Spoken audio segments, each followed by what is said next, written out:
Oh, hello guys. I didn't mean to make a video today, but oh my gosh, I saw something made my head explode.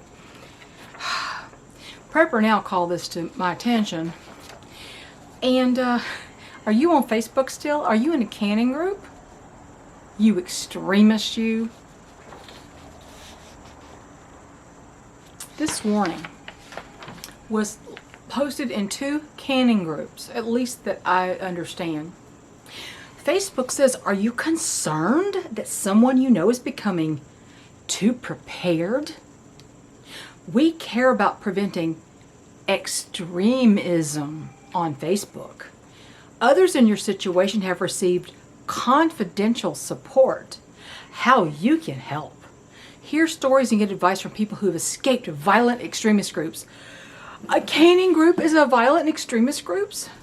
Is a violent extremist group? Do you remember? You might not remember, but have you seen the old ads from Uncle Sam from the Depression era? Uncle Sam wants you to have a family, a flock of chickens, a kitchen garden, a victory garden, grow a victory garden, and they'd show these beautiful shelves lined with jar after jar of canned food, home canned food. Preserve, learn how to can food. Now, we've done a 180. Now, you're an extremist. Does that mean my grandfather was an extremist?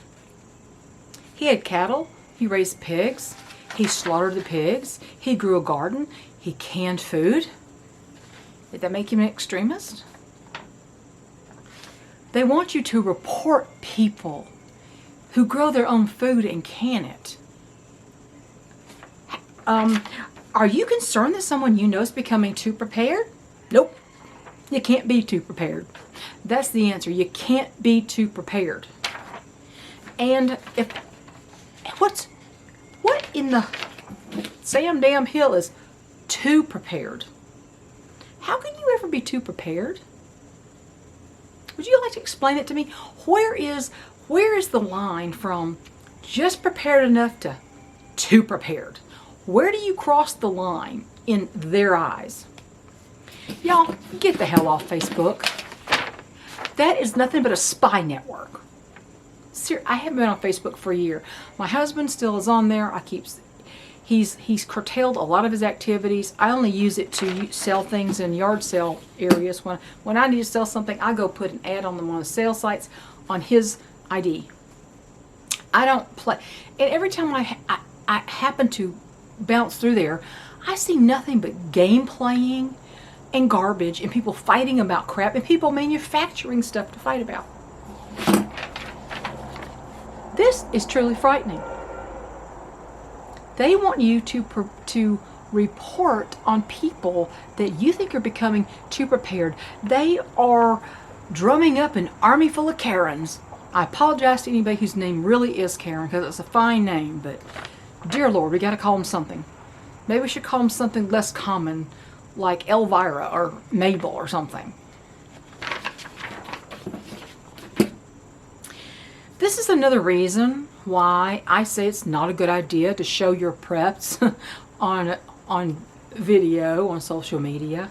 I know you want to encourage people, and so do I. But I've taken pictures of, 10 jars of peas I canned or something. I've never shown you my preps, have I? I've never shown you my pantry. Not one time. And I never will. You cannot be too careful. And remember, these warnings were in a canning group. Violent extremist groups. They are associating canning, people who know how to can and who do can, with violent extremist groups. Dear God, what is this world coming to? In other news today, I got exactly this much sleep last night. The reason is my neighbor down the hill that has been playing the loud music, and I don't know if it's him, he's renting it, him and his girlfriend live there, I have no idea. It started about 11 o'clock. I went to bed early, as I always do lately, and about 11 o'clock, I hadn't got to sleep yet, I heard rum, rum, rum, rum, rum. Somebody started racing a car with no muffler up and down their driveway. And their driveway is out my bedroom window, down the hill, across his driveway. His driveway is about 600 feet long. He was racing this vehicle up and down the driveway from 11 to midnight to 1 o'clock in the morning, as late as 1:30 in the morning. It was still, and he was gunning the engine. He wasn't just running up and down. He was revving it up as high as he could rev it. He would stop and he would rev it up as fast as he could go. Remember, no muffler. I don't know if he was having a drunken fit or what happened, but I could not go back to sleep. I lay there and lay there and lay there. Finally, about 5 o'clock, I got up because it was a lost cause. And you know how bad my insomnia has been in the last year. And this continues, and I don't really know what to do about it right now. My husband has this evil streak. He said, oh, here you go. For you Walking Dead fans, do you recall when Negan had Daryl locked in that little dungeon closet naked, and he played that god-awful song at full volume, pounding the walls, called Easy Street? Do you remember that? He over and over and over and over. It's the dumbest song. And he played that at full volume, pounding the walls. It's the most irritating song on the planet. My husband said, well, next time we need to just, I need to find a copy of that song, turn a speaker toward his house and just play it back to him. I said, the only problem with that is I don't want to keep my neighbors up like he's doing. I said, maybe what you need to do is you just need to call him, man to man, and say, this cannot continue. It's been going on long enough. It's not the first time or the second time. Loud music till 1:30 in the morning. Engines racing up and down his driveway. And the thing is, my bedroom window faces his house. So my husband didn't hear. He's on the back side of the house because he has to have a very, very hard mattress, which is what I just got him. And my son didn't hear because he's in the basement on the back side of the house. So I got the full pleasure of having it all to myself and got no sleep. So there's that. In better news, I got 2 first eggs today. One from, I think it was Shelby, and the second one was Scarlett's, as you saw in the community section. 2 cute little bluish green eggs. When you photograph eggs, it's hard to get the right color. They're kind of a bluish green, greenish blue. They're not really blue. So they're definitely considered Easter eggers, those 2 girls. But 2 first eggs on the same day, so it looks like I'm going to be in the eggs again pretty soon. That's a good thing. My son, who's been ill, he's really not feeling well at all. And he said, he said, all the urgent cares are closed. Or they won't take me. They said, you can't come in. He said, they told him, he said, if you are, it don't matter how bad you are off. He said, if you already know you've got COVID, don't come in. We can't do anything for you. Stay home. And he doesn't have a doctor, so they said, well, if you really feel like you have to go to the emergency room, some emergency room. And, I don't know what they're going to do.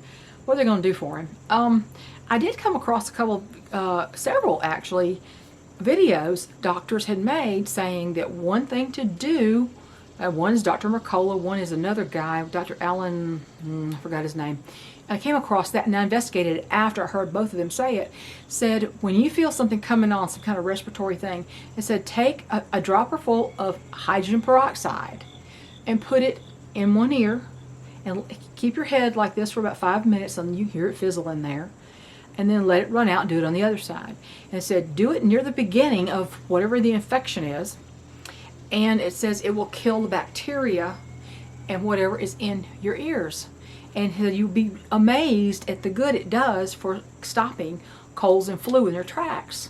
And I thought, I never heard of that. And I thought, let me just do a search. And I did a search on it. And apparently it is a common way to soften up earwax.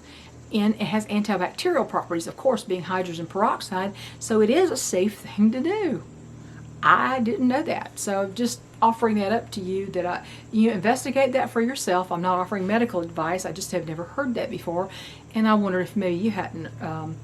So anyway, I told him about that. He says, I don't know if that sounds safe. I said, seems like it is. You know, investigate. But he's in a bad way. He sounds terrible. He can barely breathe now. So he's in a bad way, and I don't know if he's going to be able to get to any help unless he goes to the emergency room, and hopefully he can get to the emergency room because there's nobody there to help him. But in any case, he's doing all the right things, and I think it's just going to be one of those things where you have to pretty much sleep and sweat it off. I've heard a lot of people say they just lay in bed and they sweat through their bedclothes, and said they sweat for 2-3 days, and then they sweat all the poisons out, and they're better. So hopefully that's what's going to happen with him. But yeah, so are you a violent extremist? Do you can food? I personally don't know anyone who's becoming too prepared. Do you? Because frankly, there's no such thing. That's my video for the day. Have a great day, everybody.